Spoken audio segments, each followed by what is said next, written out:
Sa atong unang pagbasa, mga igsoon, naglalisay ang mga sumusunod ni Hesus katong unang mga sumusunod na nagkuyog-kuyog sa mga apostoles. Libuan po to sila, mga 10 tinga ito, mga 10,000. Naglalis sila kay tungod aning paghatag og mga ayuda.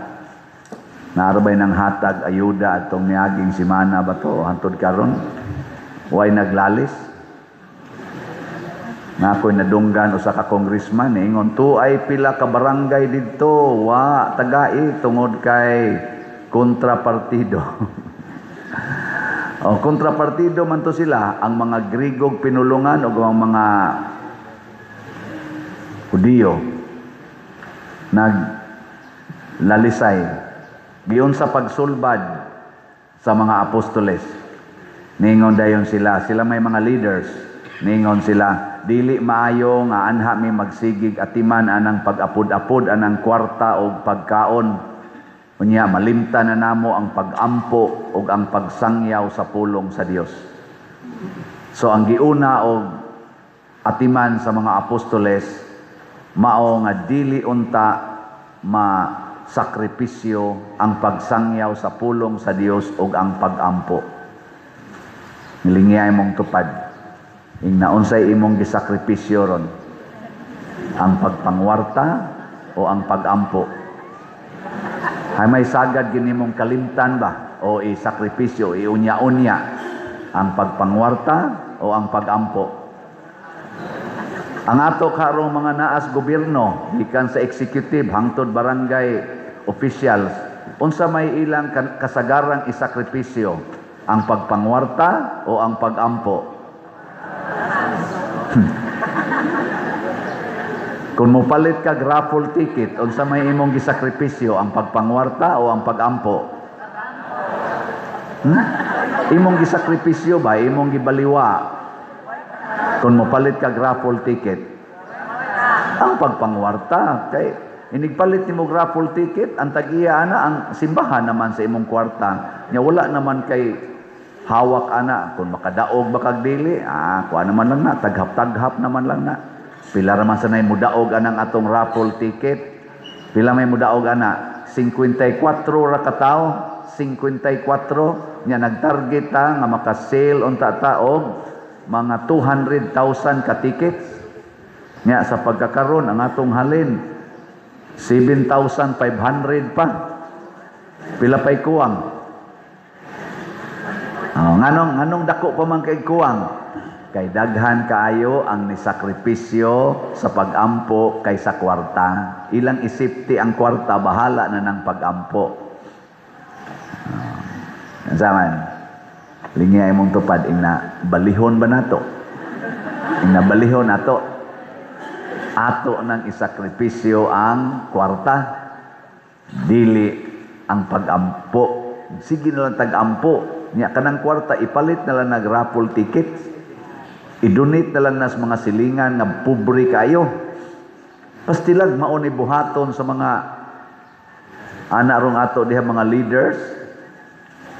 Dili unta tumawa ang mga trillions gikan sa flood control, gikan sa DepEd, gikan sa PhilHealth, gikan sa mga bangko, kadto mga malita-malitang kwarta, di unta tumawa. Nya ila sa dunta nang hisgutan tingali karon, ila nang subayog maayo. Karon gusto namang kalimtan. Unya ang ilang itabon kanarong ilang gisigihan gyud anang impeachment. Dako ara ba gasto anang impeachment? Kana lang mga naghearing diha, kanang mga nagsuwat ana, tanang process ana, dako kay naggasto. Nya di ra ba ta nila subayan og pilay gasto katong impeachment last year, part 1 ug kaning part 2 karon, pila kay gasto? Ang recorded ug ang not recorded nga gasto, pila kaha? Nya kita ra ba ana mo'y nagbayad mga taxpayers? Ambot og ang atong kinabag-an nakauyon ba ana? Di ba kana mudugang pag-divide sa Pilipinas, mudugang paghatag og kagubot og kalautan nato mga Filipinos nga nagbaguod na karon sa sobrang problema. Problema aning drugas nga midaghan na sad, problema aning unemployment, problema aning pagtaas kaayo sa presyo sa atong fuel o sa mga pamaliton, problema aning niang wa natay mga investors na miya na kay ang atong stock market sa Pilipinas, ang atong kwarta ni us-us nagmaayo against sa dollar. Masulbad ka na niya ng ilang pag-prioritize anang impeachment sa Vice Presidente.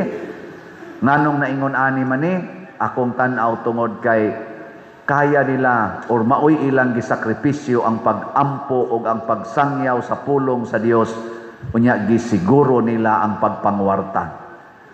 Matud pa sa akong professor sa una, college pa ko, ingon siya, ang Pilipinas na ay tulid nga balaod, apan kung tungtungan ni mong kwarta dali kay mabawog, bend the law. Unsa may makapabend the law? Kwarta. Lingian na sa di mong tupad. Ing na tulid gyapon ka, bisag tagaag kwarta. Na tulid gyapon, bisag tagaag kwarta. Jesus. Mabawog, oy. Ang pare ko na be, suway ko na ang pare. Suway. Unsa man, ing nakanas pa siya, no? Sige mo ginagyaw-yaw. Tigae ko na nagdaghang kwarta, naon tagdi ba na mohilom?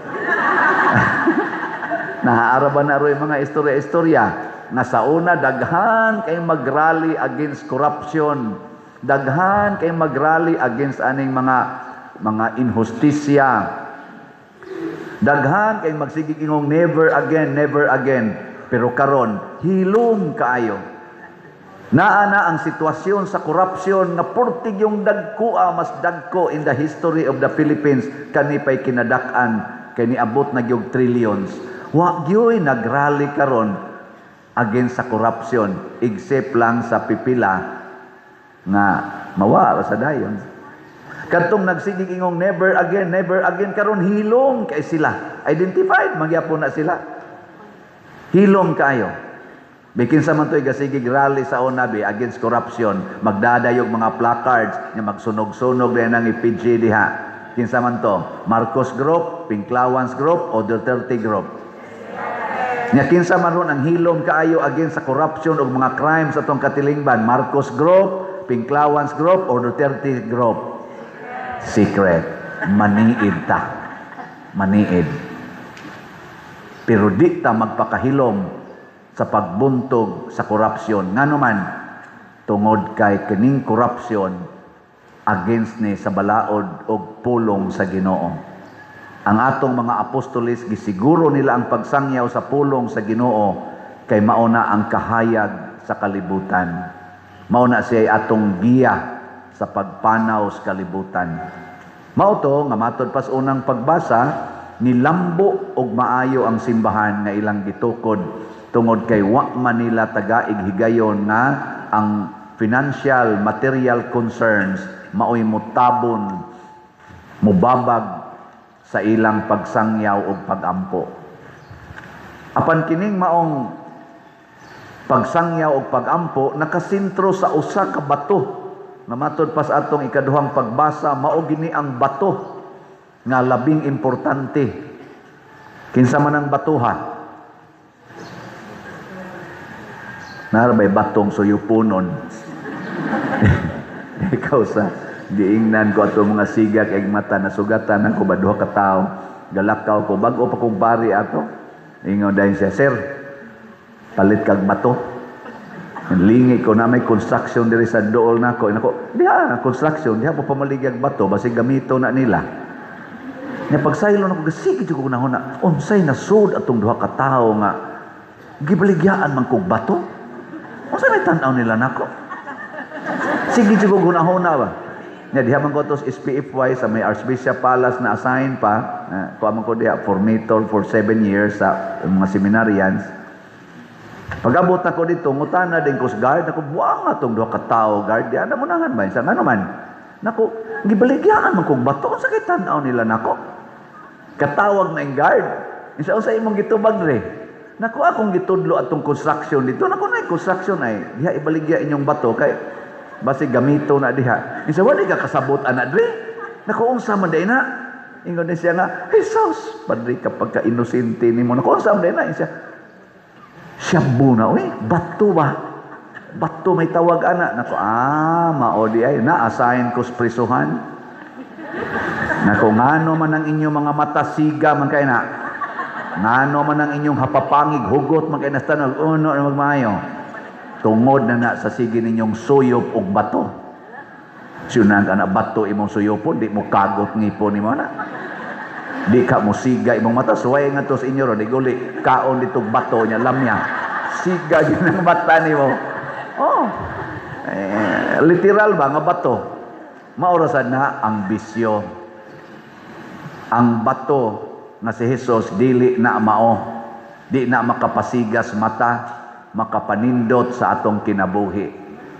Apan matod pa ni San Pedro, apan ang makakita ra sa kamahinungdano niining maong bato nga mao si Jesus kadto rang dunay pagtuo. Mao na diri sa atong ebanghelyo kaduhagyod ni koreksyon si Kristo. Ang una si Tomas. Ingos Tomas, asa man ang imong gisaad nga langit nga wa man mi kaybaw nag-asa mo agi. Ingos Kristo, ako ang dalan Tomas. Ako ang dalan. Nya kay suod man ta, padayon, pabilin sa imong pagpakigsuod nako, siguro jud kang malangit. Kay ako, kay ang nakakita nako, matod pa niya, nakakita na sad sa amahan nga maoy tag-iyas langit.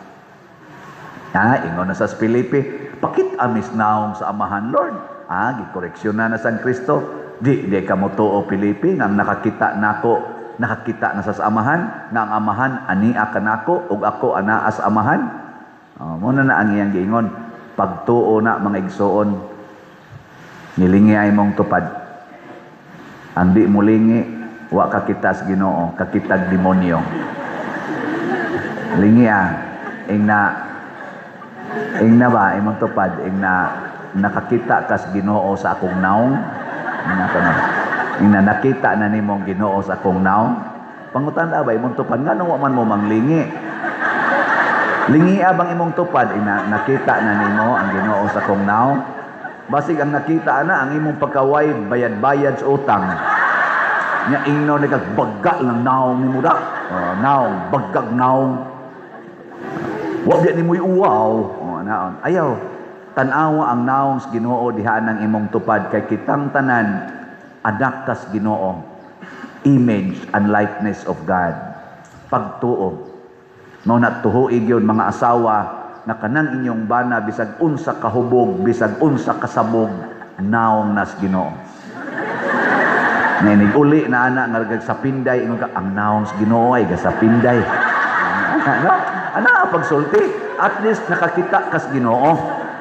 Kanang inyong mga anak, mga tapulan kayo, naong sa Ginoo ay tapulan ka. At least kita kas Ginoo. Nya inighatag nimo pagkaon, kusog kay mo kaon, naong sa Ginoo ay pagkakusuga mo habhab. I-attach kanunay ang naong sa Ginoo. Nya inigtotok ninyo karos nagmisa, naong sa Ginoo ay sige pamaligyag ticket. Nya ako sad magtan-aw nyo, naong sa Ginoo ay way palit-palit ticket.